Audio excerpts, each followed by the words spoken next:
بسم الله الرحمن الرحيم. مشاهدي جريدة مونت بريس الوطنية، نتواجد اليوم هنا بمدينة أكادير بأحد فنادق الفخمة. شاءت الصدف أننا نتلقاو مع واحد فنانة من الفنانات الصاعدات واللي كتشق الطريق ديالها بقوة في المجال الشهرة.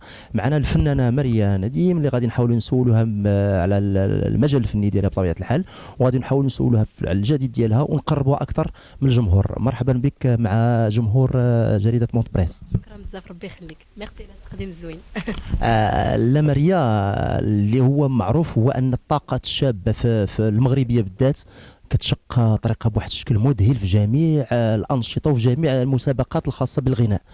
انت كفنانه صاعده، واش كتشوفي هذا الكم الهائل ديال الاصوات النسائيه المغربيه اللي كتبرز في الوجود؟ هذا الشيء هذا واش نابع من لا كولتور، يعني الثقافه المغربيه اللي كتهتم بالغناء، او لا انها تجعل ان الشابات المغربيات ولاو كيتجهوا كثير للمجال الفني خصوصا الغناء؟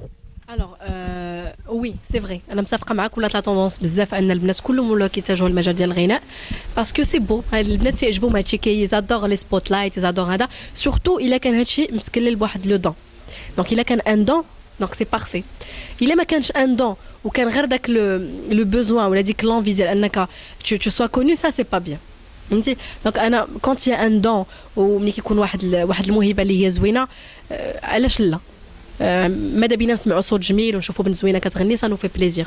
مي الجمهور المغربي من كثره الاصوات ومن كثره الفنانات ما بقاش عارف فين غادي انت كيفاش كتشوفي هذه الظاهره؟ واش هذه ظاهره صحيه كترفع بالمجال الفني، ولا العكس كتهبطوا وما كتبقاش ديك الجوده؟ الوغ بون الكثره سانا اوكان رابور. المهم تكون الكثره وتكون اون بون كاليتي. دونك سي سكي هذا تكون واحد لا كاليتي زوينه ديال الغناء وديال الاندستري ميوزيكال في المغرب. الحمد لله. pour le moment on est bien par rapport d'autres pays اللي كاينه فيهم بزاف ديال لا كونكورونس، كاين فيهم التخربيق.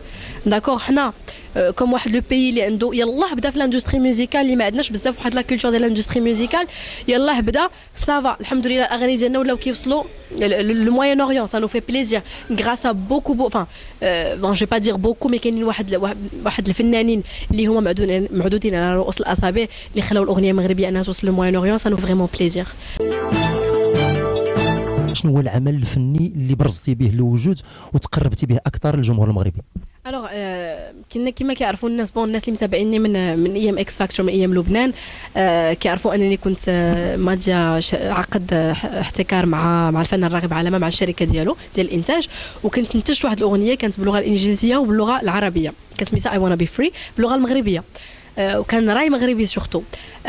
مي ملي كان داك لو ميلانج انتر انجلي اي ماروكان، ça a plu aux gens. Il y a des gens qui n'ont pas trop apprécié parce que enfin je pense, je sais pas, je vais pas généraliser, mais je pense que nous les arabes ou là pour pas dire marocains, les arabes ما كنبغيوش يمكن نسمعوا l'anglais او لا واحد الاغنيه اجنبيه من شي شخص اللي عربي، تنتقبلوها جو كخوا بلوس من عند quelqu'un d'étranger. Et ça me fait mal parce que moi j'aimerais bien انني ندخل ديك لا بتيت توش اوكسيدونتال في لا شانسون ماروكين et j'ai pas trouvé beaucoup ديال الفيدباك، فهمتي. دونك بور اون دوزيام اكسبيريونس لقيت بزاف ديال الفيدباك الزوين على ديسك حياتي، هي الاغنيه اللي هي ديسك حياتي بصح، اللي هي لا شانسون اللي خلاتني ندخل لكل بيت مغربي، حيت هي كانت بدات على القناه الثانيه والقناه اللي كاينه في كاع التلفازات المغربيه. دوكو دخلت لعند الناس الكبار ودخلت عند الناس الصغار ودخلت عند الاطفال، يعني نقدر نقول لك هذه الاغنيه هذه هي اللي برزتني كثر في المغرب. طون ستيل جو سافوار بيان شنو هو البوان فور اللي عندك في لو ستيل ديالك باش عرفك الجمهور المغربي؟ Alors le point fort هو peut-être ma gamme de voix parce que j'ai quand même une petite voix cassée même quand je parle, si vous le constatez. الأغلبية ديال الفنانات المغربيات تيغنيو طرب وتيغنيو ما شاء الله عليهم أصوات رائعة جدا عندنا في المغرب، يعني بزاف ملي كنسمعهم تبارك الله كلهم كيطربوني. مي ملي كتكون اون بوتيت ديفيرونس ولا كيكون كيلكان كي سور كي في لانترو كي سور ان بو دو كومان، هو اللي كتكون عنده واحد لا فوا ان بتي بو ديفيرونت. صوتك رائع قوي، ولكن عندك سورتو في المقامات ديال الصبا والحكاز ما كتجهيش ليهم بزاف.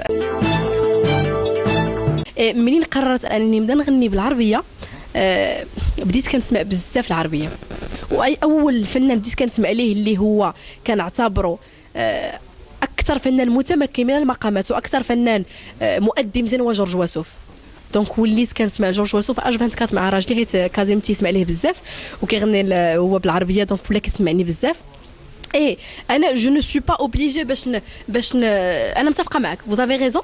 غير بغيت نقول لك جو نو سوي با اوبليجي باش نتجه لكاع المقامات باسكو جو شونت مون ستيل، فهمتي، بطريقتي. يعني حتى لا غنيت باللغه العربيه سافا اتر بواحد لي فايبس اوكسيدونتال. دونك ولكن لا مريا اسمحي لي، انت عندك مؤهلات قويه في الخامه الصوتيه، عندك كتسمح لك، لانه ملي كنقول لك الصبا وكنقول لك الرصد وكنقول لك الحجاز، هادو كيطلبوا الانسان يكون عنده خامات قويه في الحنجره ديالو.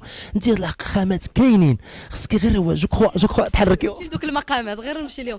جو سي مي انا كيف ما قلت لكم بديت كنسمع العربيه وبديت كنتعلم المقامات ديال العربيه، لقاش ما كانش عندي حتى شي فكره، لقاش ملي كنت صغيره وانا كنسمع الغربي.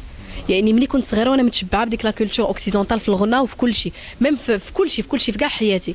يعني منين دخلت للدومين دخلت لقيت موجه اخرى ولقيت حاجه اخرى، ولا بغيت الناس يسمعوني، الناس عزيز عليهم هاد وي ايزادور. وانا بالعكس جو في لوغ فيغ بليزير، واخا تنبغي نغني داكشي اللي تيعجبني والحمد لله كيتقبلوه، سا مي فخا بليزير دو شونتي داكشي اللي تيعجبهم، وغادي نمشي للصابا وغنمشي للحجوز اللي بغيتي غنمشي ليه. الوغ باش نختموا تعطي ان بتي كادو للجمهور ديال موند بريس، شي موال شي حاجه، وما كرهتش تكون في الصبا ولا حجاز. يلا شحال بالعربيه. اوكي. سولت عليك العود والناي ونغامو تيرارارارا، سولت عليك العود والزهر ونسامو، سولت عليك الياسمين، سولت العيون السهرين، سولت عليك الياسمين، سولت العيون السهرين، سولت عليك كل عاشق والهان، سولت عليك السحاب الغوان، لا العود عطاني خبار ولا الناي. الله تيتنتن معايا.